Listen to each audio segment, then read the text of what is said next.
for Psychiatric Rehabilitation's goal is to connect our viewers with supportive resources in the community and to help individuals enhance their career development and overall well-being. Everyone can be successful with the right support. In the last ditch, I think of you. I think of you. In the last ditch, In the last ditch, I will be true. I will. Good afternoon. My name is Kimberly Bissett, and I'd like to welcome you to Employment for All. I'm here to help you get a job, change jobs, or advance in the job you currently have. Our show is sponsored by the Department of Mental Health, and we'd like to thank you very much for tuning in. Each week we bring you interesting and informative guests, and this week is no exception. We'd like to welcome Bob Jope. He is the Human Services Coordinator through the Department of Mental Health. Welcome. Thank you very much. So let's start off, Bob. Tell us a little bit about yourself.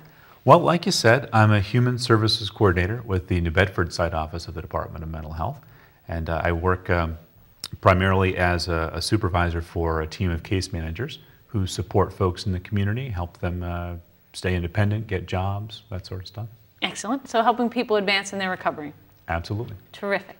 So we're here today to talk about motivational interviewing, and some people say at Employment for All we talk a lot about interviewing, but this is a different type of interviewing. So let's explain to people what motivational interviewing is. It really is. Motivational interviewing is, it came out of the psychotherapeutic field, and it's a client-centered, goal-oriented, evidence-based approach to help people resolve ambivalence and make pro-healthy decisions and advance themselves, advance their lives.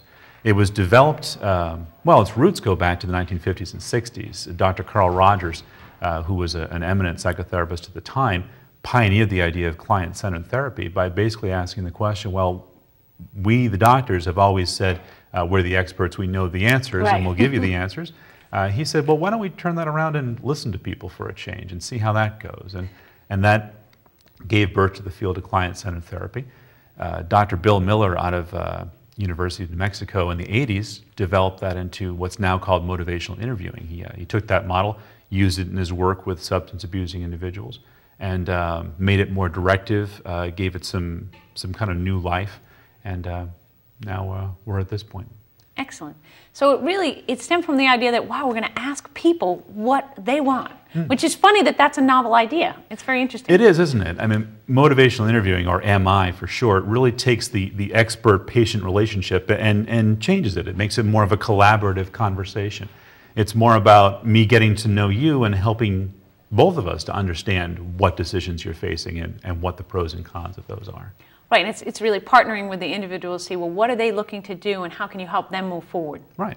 Because it's very interesting when you talk to people about therapy, some people, they say, well, either my therapist says nothing, which no one wants. They don't want the person to sit there and they're like, I have a friend who would say, well, I would just put down a $100 bill at my own kitchen table and let myself talk. That's not helping me. Yeah. But the reverse is when you hear of a therapist who directs you and tells you everything and kind of tells you about their life, tells you what to do.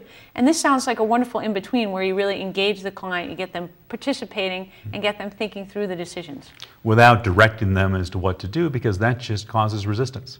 Absolutely. And I know that in my own work, you think, oh, this person should do this job, but that's not what they want to do. And you have to really sit back and engage them and say, well, what would you like to do? How would you like to move forward? How can we partner in that together? Yeah, very much. And even if it is what they want to do, you telling them to do it makes them want it less. Yes, and we've all had that exactly. experience. If Exactly. someone, even if it's something we want to do anyways, being told to do it makes it much less attractive to us. Exactly. It's funny how that works. You Yeah. want to make your own decisions and own your own goals and Yeah. move forward in them in a way that makes sense for you. Because Precisely. we only know exactly what we want to do. And I have a lot of people saying, like, my client is resistant. Well, it doesn't want to do what I want them to do. Well, do you want to do what someone else said? And they were like, oh. Right. The definition of resistance has always been that whenever we tell them to do something and they don't do it, they're resistant. Right. And it's really a value judgment, Right. and not a very flattering one at that. This is more about rather just engaging the person and helping them explore what they want to do. Absolutely. And we find that when we do that, folks usually want to move in a healthy direction. Absolutely. Well, let's give people an example. Sure.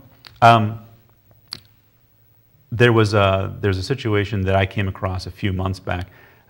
This effort really came out of the Department of Mental Health's Transitional Age Youth Initiative, because, of course, teenagers and young adults are famous for being resistant. Yeah. And this is a model Oh, that- shocking. Exactly.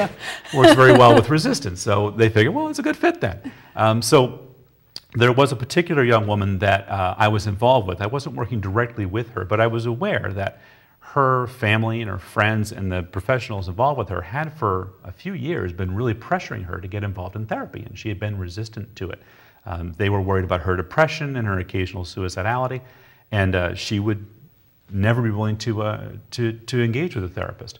And eventually, people started shutting her out and saying, look, unless you do this, we're not going to be involved with you anymore. And that just served to further isolate her. And so I just by chance ended up sitting down with her one day and having a conversation and realized where she was coming from. And I helped her explore for herself what she wanted to do.